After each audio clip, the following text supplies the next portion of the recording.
Hey folks, anytime you bring in a new tool to the shop, you need to have a place to store it and a way to store it where it's going to be protected. In the case of a sharp-edged tool like this Tandy Pro skiving knife that I recently did a video on, you need to have something that's just going to cover that blade. This is a really simple, basic sheath, and it's just a friction fit, so it doesn't fall out of there. It's just a snug enough fit. I can still slide it off of there with one hand if I need to. But I'll walk you through the process and show you how to make them. Stay tuned.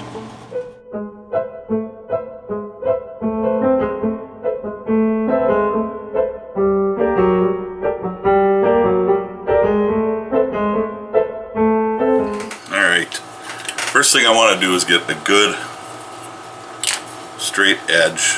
This is not straight, so I'm just going to use the skiving knife for it.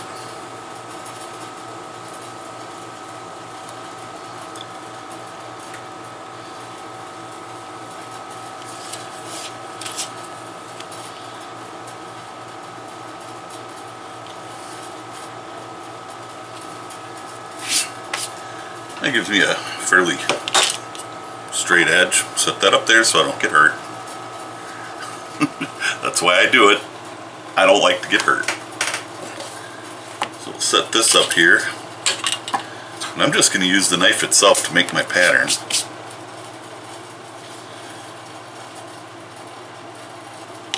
And I want to leave the handle hang off the edge of the leather. In order to do that, I'm using my poundo board under here, which I'm noticing isn't quite thick enough. I'm going to stick a piece of leather under there just to raise it up a little bit more. That's much better. And I'll do this with a black pen just so you guys can see it better.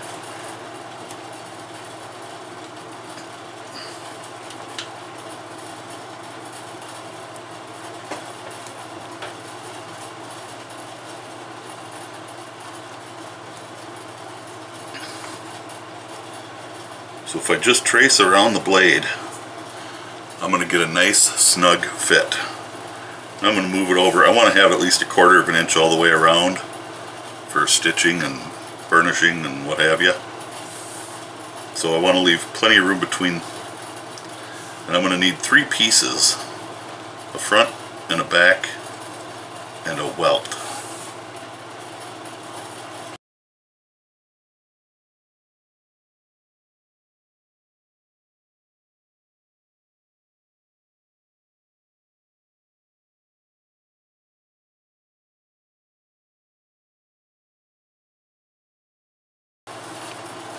So there we go. I should have 3 identical pieces here. Yep, should be.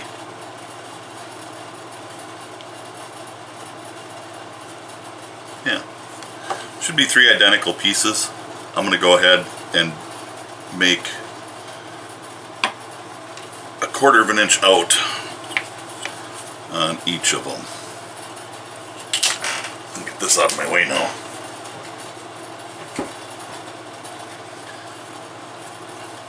And this here is why I don't like to use pen.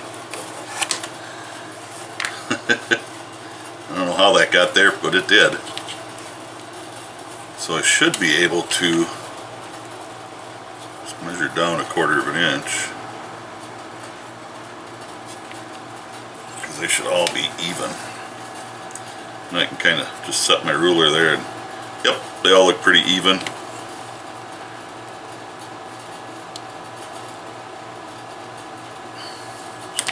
Make a mark at 1/4 inch.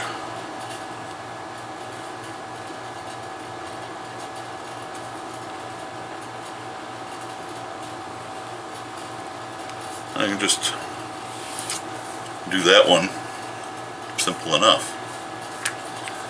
And I think I'm actually going to go ahead and cut it. My first pass here I'm just making kind of light.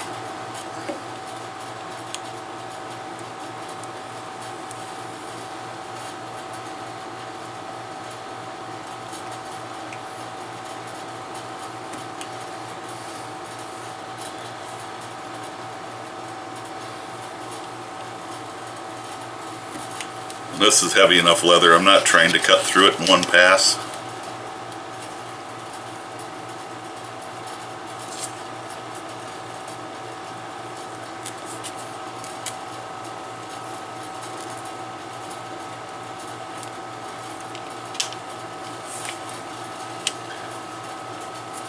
Not using a lot of pressure. This is a good, nice, firm leather. I know it doesn't seem like it, but it is a 4 to 5 ounce, so it's not super thick. But the leather itself is just, it's about the same thickness as the blade, just a little bit shy.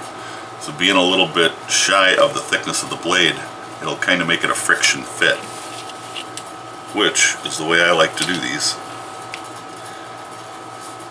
So I'm going to mark the rest of these, 1/4 of an inch on either side.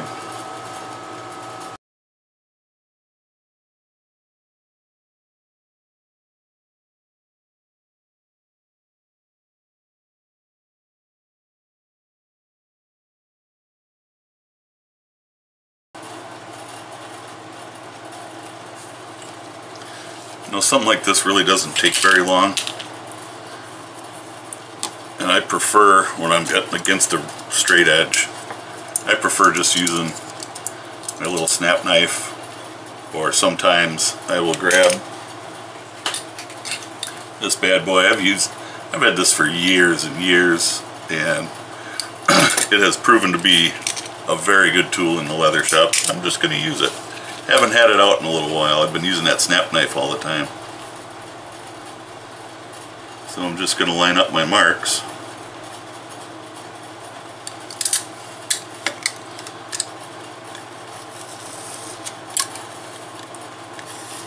I know there's people out there that say you need to make that cut in one pass, and I don't believe that. Sometimes you just need to make a couple passes. Just make sure you hold your knife straight up and down with your leather, and you'll be fine.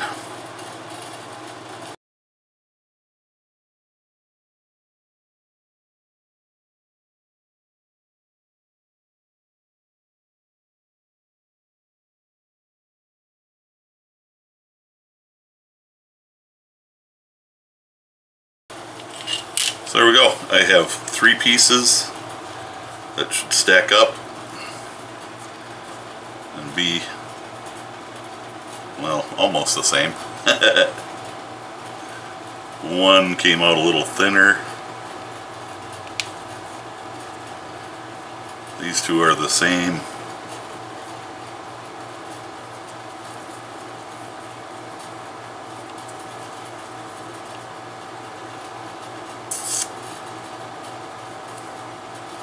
They're all just a little different.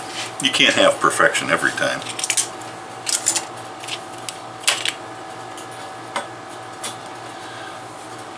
So next I need to take one of these pieces and I need to cut the center out. I will generally do the center, or do the biggest piece, since they're just a touch different. Each one's just a little bit different. I usually use the biggest one for the center.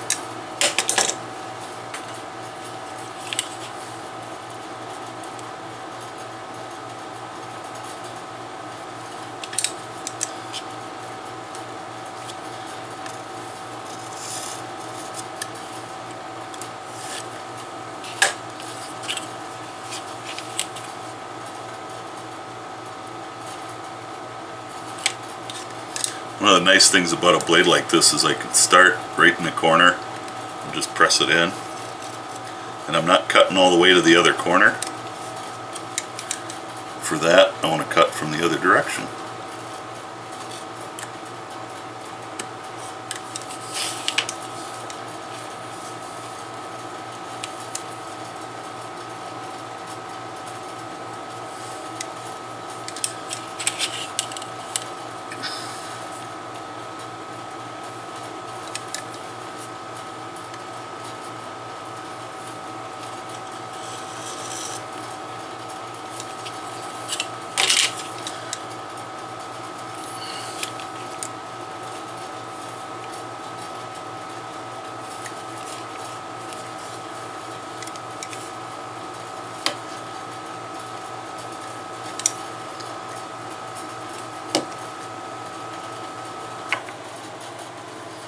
very carefully right now. Just trying to get the corners to meet up.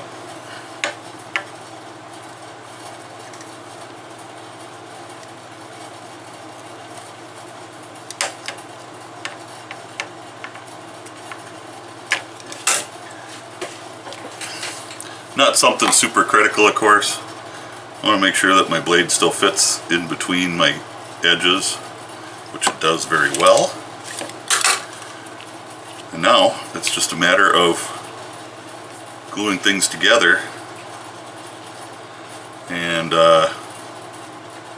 cutting it out. Or not cutting it out, stitching it together. So for that I have to get my glue out.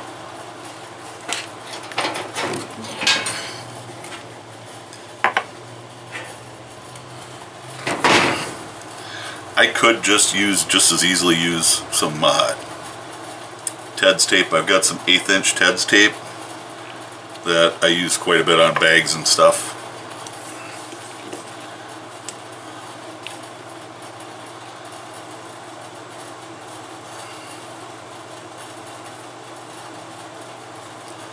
And something like this can be as fancy as you want it to be.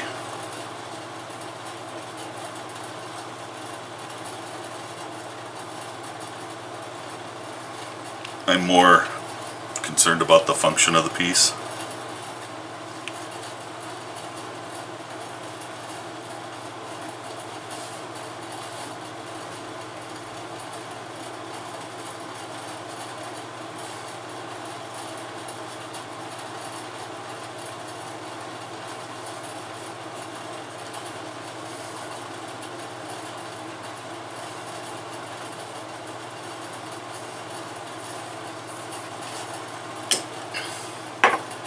I'll just do one side at a time. So when this is set, I'll be back. We'll get her stuck together. Alright. Mostly what I'm going to go by is my inside line here. And that's kind of what I'm going to try to line everything up to. Sorry if my big melon is in the way.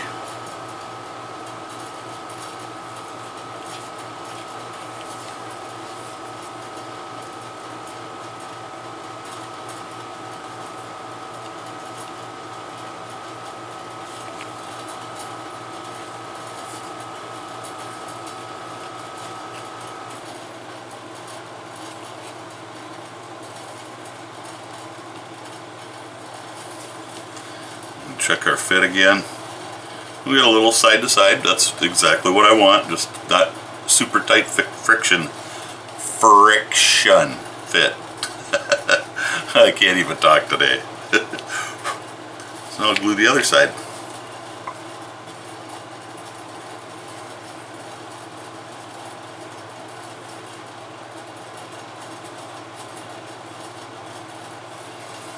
The most important, I feel, is that I'm getting glue all the way out to the edge.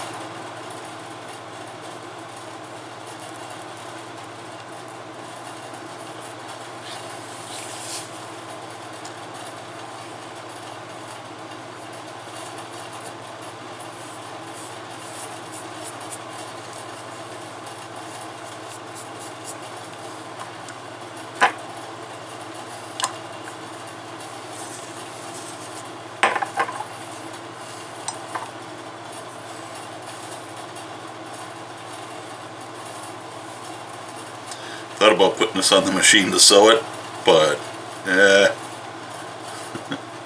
it's a little small for that. Alright, give that a couple of minutes, and alright, so here we go. And here I'm just I'm gonna have to guess a little bit.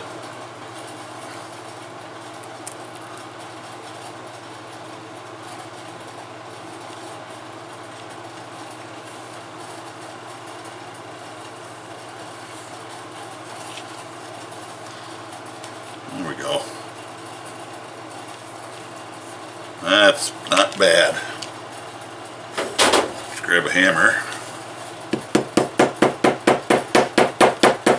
The hammer is just gonna, it's really gonna help that glue to set.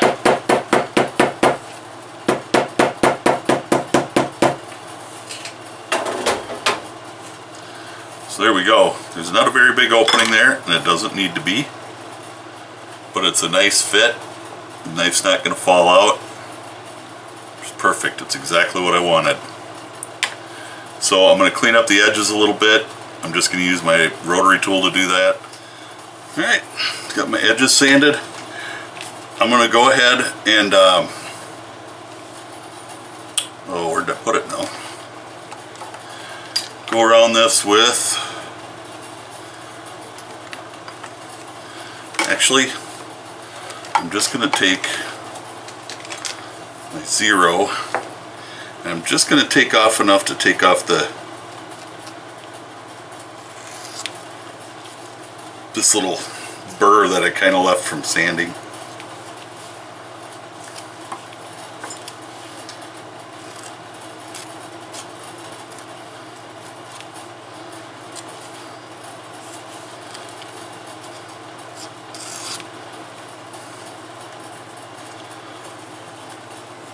At the other side.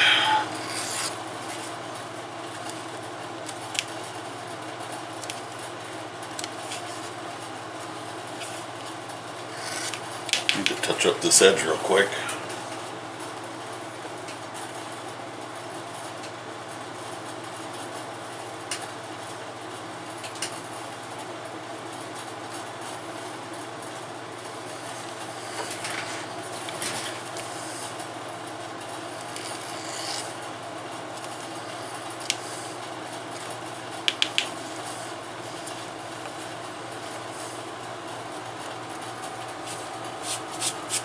And it just took off, it didn't round the edge or anything, just took off that little bit of a burr.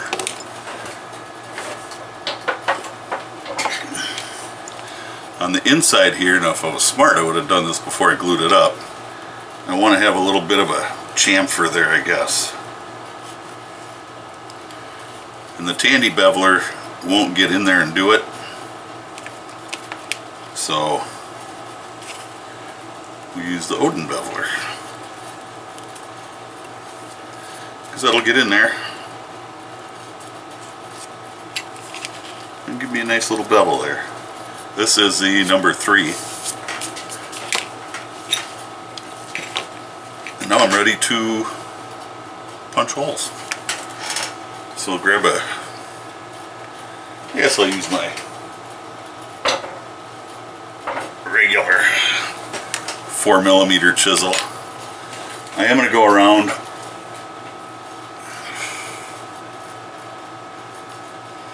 and I want to go ahead and leave a little extra on my stitch line. So I'm going to go about 3/16 of an inch. Make sure that's not going to, a little less than that. And I'm just going to kind of go from the corner, or just about the corner, up.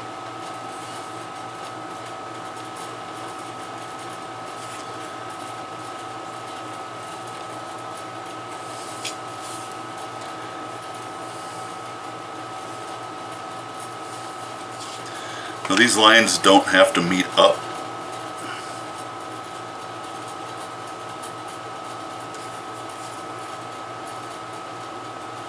I want to know where my corner is going to be though.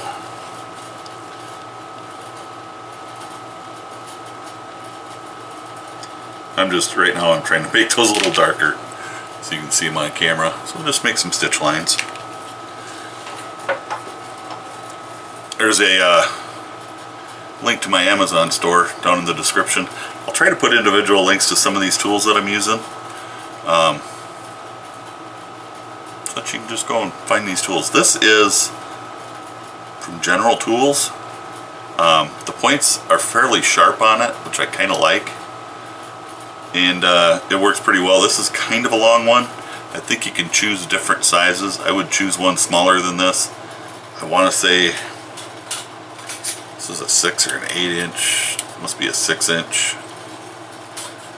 So I would choose something maybe a 4 or 5 inch 6 is kind of big. But this is not the only thing I use it for. And I want to start my holes right in the corner. Get my poundo board out here, because I don't know where my cutting board went. You don't need a poundo board. Regular kitchen cutting board will work, the plastic ones. Don't use wood, it dulls your chisels, gives you a little more of a chance of breaking them.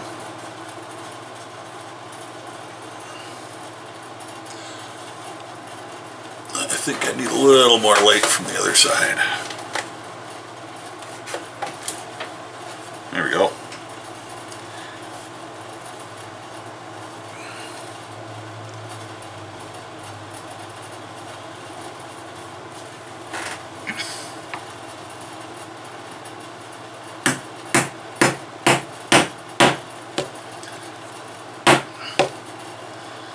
Went all the way through.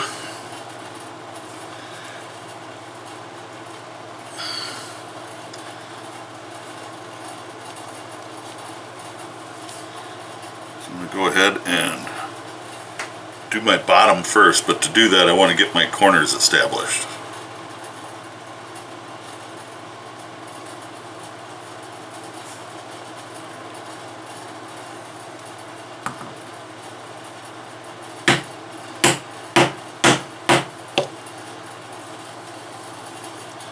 I angled that a little bit, if you can see how I was a little off. Got a little close to the edge, a little closer than I wanted to be anyway.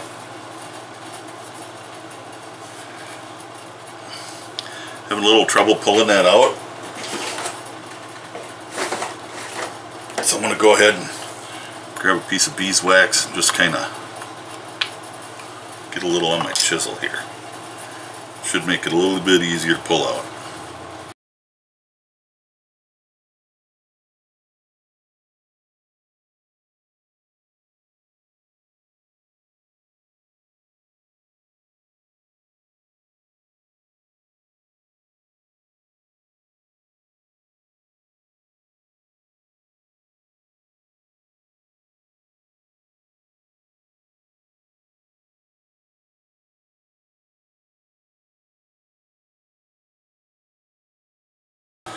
So when I go here, I'm looking at this and I'm right on the very end. You don't want that.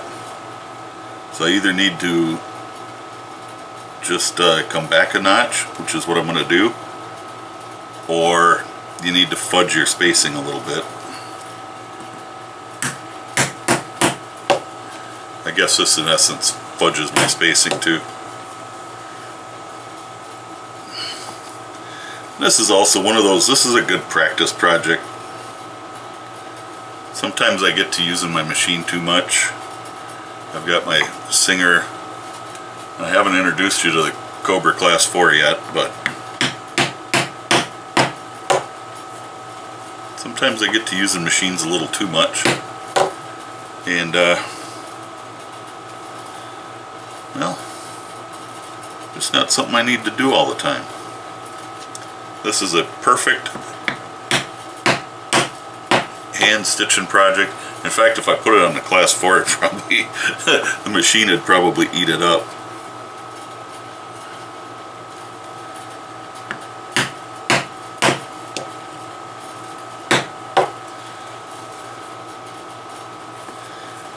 Now, my stitching's not going to be perfect, and I don't expect it to be.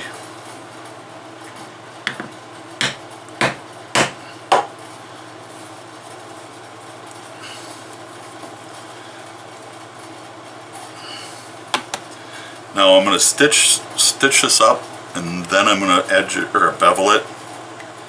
Not that it really matters. Now I can bevel it now. All my holes are punched. Get that out of the way. I'm just going to go ahead and use my number 3 Odin to do these parts right here. I need some support inside the sheath, so I'm just going to use the knife to do it.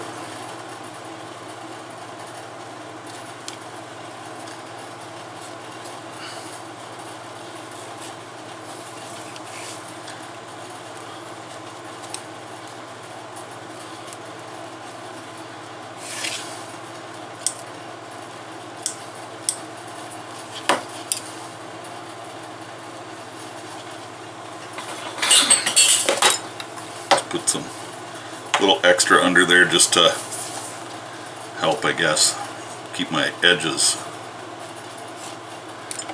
No, this is just not doing what I want it to do today.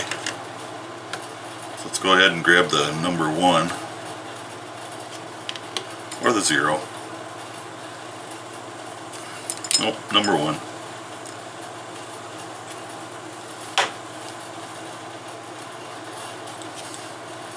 Not everybody picks the right one the first time.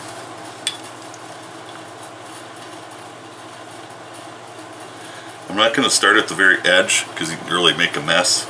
If you start in a little bit and then come back and come off the edge, it seems to do a little better, to me anyway.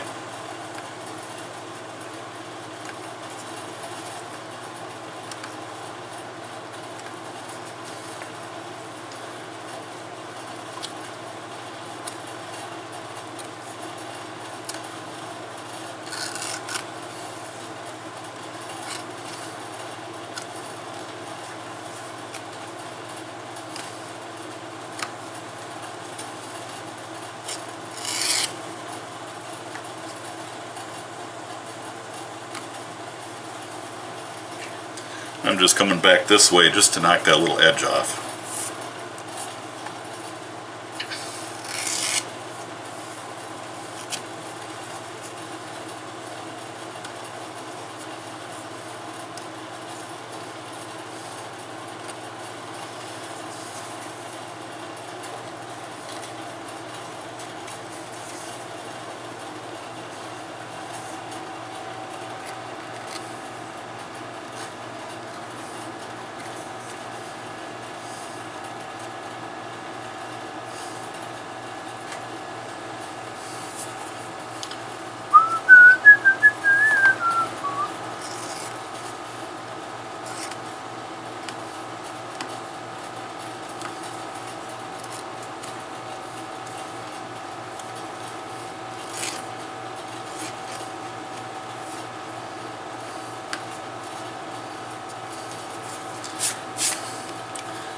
Looks good to me. I think trying to finish off this spool here of brown.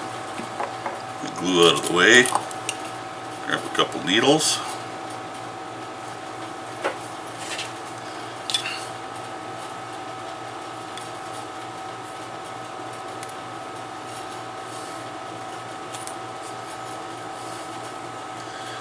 Kind of getting to the point where I've been using this quite a bit lately. Kind of getting to the point where it needs a little stropping action. Alright. Generally speaking, you want to go 4 times this distance for the length of thread that you need. There is once, twice,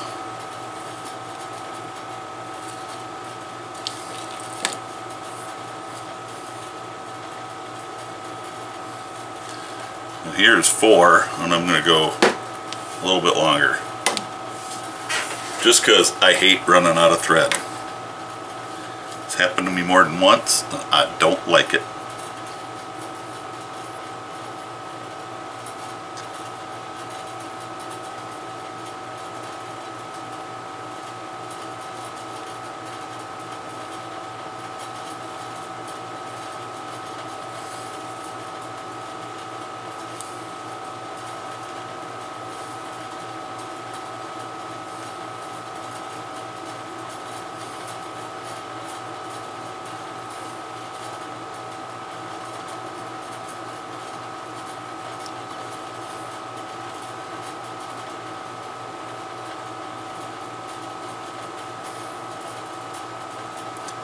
So I'm doing this kind of quick because I mostly just want to get the thing protected. Sometimes I'll get a little fancier, do something a little more special, and that's just a basket weave. Nothing fancy, but it's a little more special.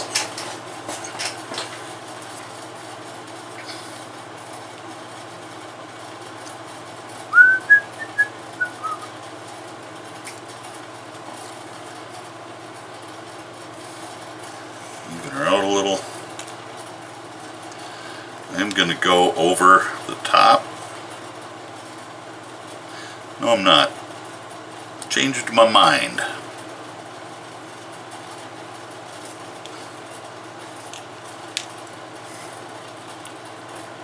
Just gonna leave the top because it'll be fine.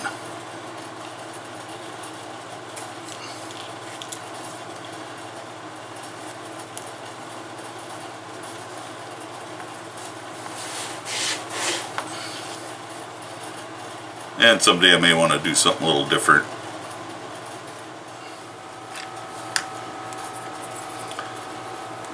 So I've got to the end.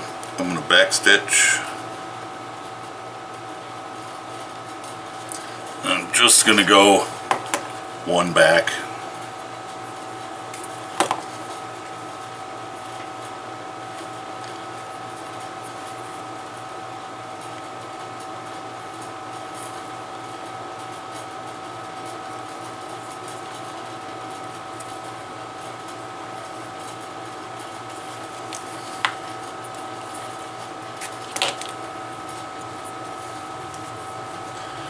And here I'm going to pull it fairly tight.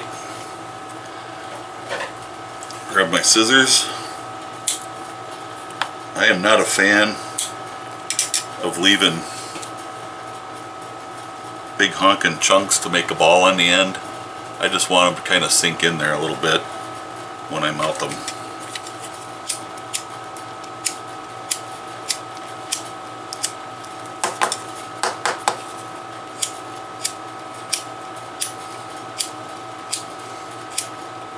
That's a problem. I have a new lighter. Ah! Ruler fell on the floor. Don't want that. So all I do is then I just, geez, don't want a flamethrower.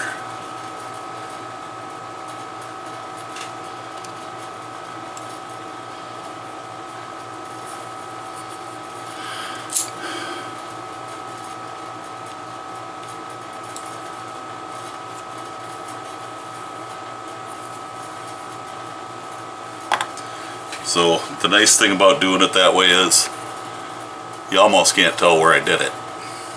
And that's the way I like it.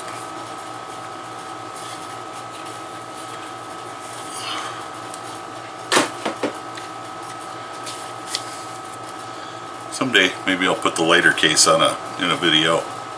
This one's not very good though. I did revise the pattern.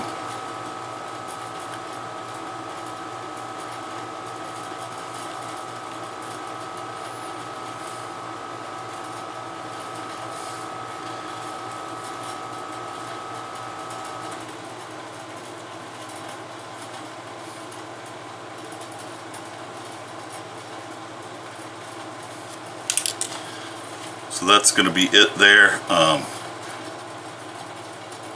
going to sand a little more.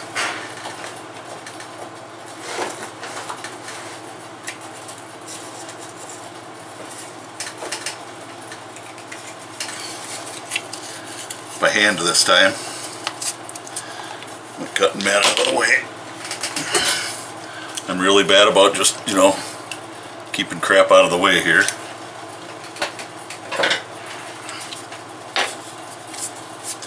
So I'm just gonna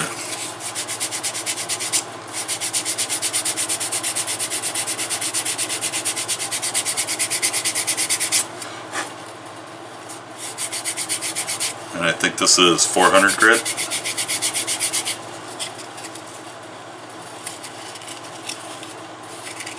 Yep.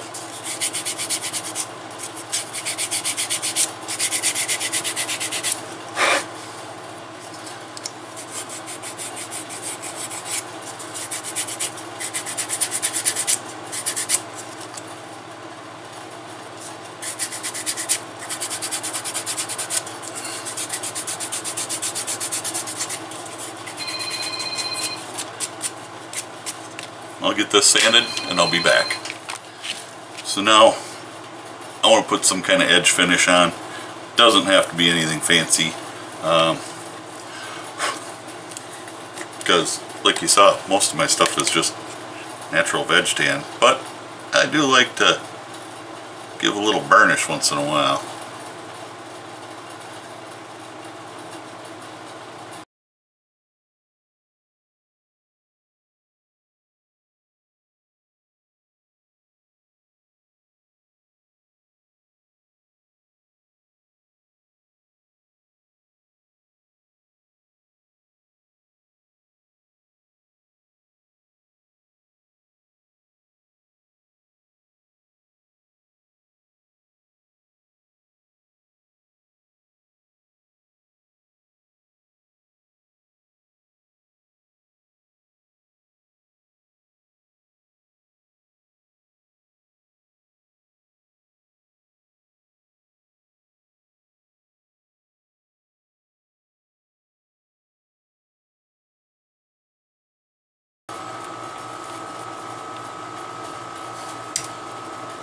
Here we go.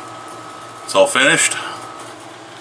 It looks ugly because I didn't clean up my bench and didn't wash my hands first. But it fits beautiful. It's got a nice snug fit. Snug but not tight. I can still easily pull it off, but yet it's snug enough to hold the blade in there. And that way I don't need to put some kind of a button snap or something over the top. My edge is burnished up a little bit, and that's really it. So there you go. That's the mask, the cover, whatever you want to call it. It's quick, it's easy. Go ahead and make one. Drop me a comment down below if you think it's maybe not a great idea. I don't know. Maybe it's stupid to go and make covers for everything all the time. I want to protect that edge. I want to protect my investment in my tools. It might have only been 45 bucks, which isn't a lot to a lot of people, but you know what? It's money. It adds up over time, and that's kind of where I'm leaving that. So, if you're not subscribed already, please consider it and hit that subscribe button. It's down below. It's down there. It's not up there. It's down there. And while you're at it, hit that like button. It only takes a split second. It really helps out the channel. That being said, stay safe, God bless, and I'll catch you in the next video.